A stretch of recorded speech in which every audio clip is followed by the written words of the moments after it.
So let's take a step back and see why metaverse now. Why is it become a hot topic, right?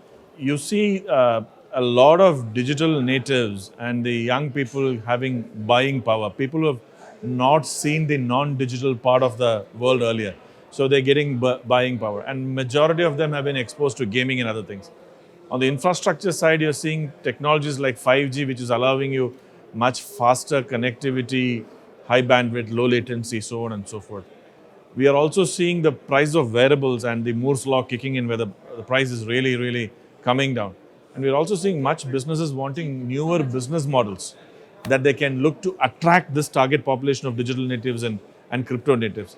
And then you had the AR, VR, and those immersive experience. Now, what happens when you put all of them together under an umbrella term called as the metaverse? And then when people can get those experiences online, immersive, and can start even transacting. So what you're now seeing is metaverse moving from a business to consumer, where you've seen companies setting up their onboarding on metaverse. We have seen some popular brands putting up some advertisements in some of the games. Now we are seeing actually enterprises wanting to transact in metaverse.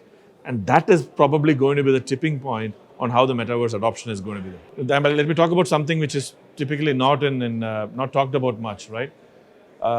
Let's talk about employee experience as per particular use case. In many companies, when you hire new employees, you run through a particular program of onboarding them. That onboarding process would mean that you go into factories, you go into production stations, you talk with senior leaders. And during COVID time, the whole thing has got disrupted because people are looking for new models to do it. Now think of an oil and gas company wanting to onboard their graduate engineer trainees.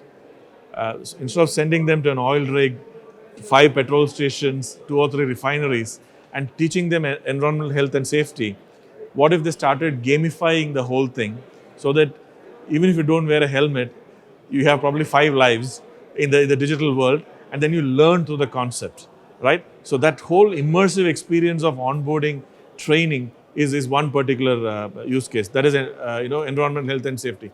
The other one could be maintenance, repair, and operations, right?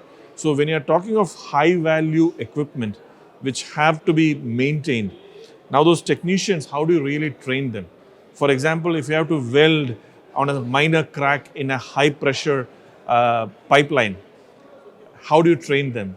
So you don't have options to train them in the real world without significant supervision, significant risks and costs. But assume you're able to simulate on a digital twin in the metaverse, what would that mean to productivity? That's another use case.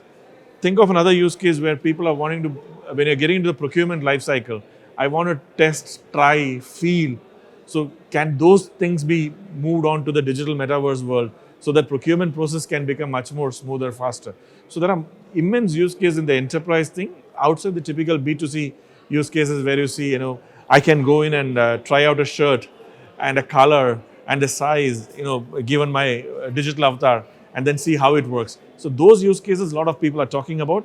Those would be the initial drivers. But when enterprises adopt this, it will be the use cases that I talked earlier, and that will give a significant uplift. So a simple example. So digital twin is a twin of the physical world in a digital world. 100% mimicked, right?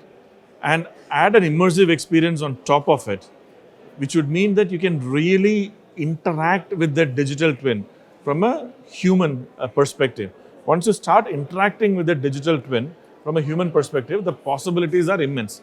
Think of high precision engineering assembly. Now, if you have to train and teach people on high precision engineering assembly, a digital twin on a metaverse, and people getting trained and that getting executed, you really try out the concept in the digital world before you move it into the physical world.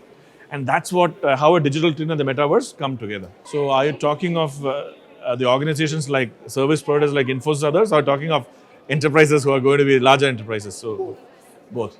So if service providers like Infosys and others have to be really, or any of the large IT players have to capture this particular market, one is a typical service delivery part on top of the equipment and the knowledge and coding and creating spaces, which India is really, really good at. But I would rather urge these companies to look at certain use cases which they can create own. For example, I know one company which is creating a metaverse for the dealers, which means I can try out various cars in the dealerverse. And once I'm chosen, and then I am shifted into the physical world. So my footfall in the physical world is limited, but 100% convertible, because the people who are really interested are the ones who are coming here. So you really need to work through some of those use cases and build those platforms and use cases professionally rather than becoming a service provider to the rest of the world. But for enterprises wanting to adopt this, we really need to think through, given the Indian construct and the lack of legality or a policy decision around the economic infrastructure of Metaverse, which is currently predominantly riding on crypto. I would rather recommend that they start focusing on enterprise Metaverse, which is much more KYC enabled and private and closed, and where there is a trust amongst the parties who are coming in, and that they can build certain ecosystems around that. This would be my two recommendations.